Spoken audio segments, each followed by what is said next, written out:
烤鸭出炉，香味在几公尺外都闻得见。今天空气中还和着浓浓的中药味，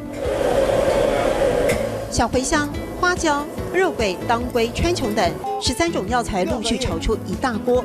这是柯红林做烤鸭的独门法宝。鸭肉本身是比较有腥味，比较寒冷，所以用中药来下去综合我们鸭肉的性质。年少在中药行当学徒，柯红林把所看所学融会贯通。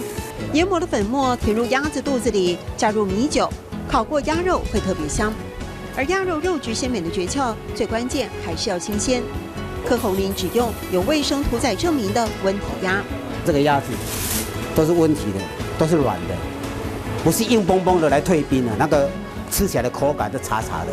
一大锅滚烫的水把鸭子浇淋，撑开毛细孔。烤鸭外皮要酥脆，进烤炉之前省不了这步骤。水里加了麦芽和胶原蛋白。动物性胶原蛋白是什么？柯红林卖关子说是商业机密，强调检测绝对没问题。所以有时候真正的不加色素的麦芽是这种颜色的，而原本的人参色彩是浊浊的。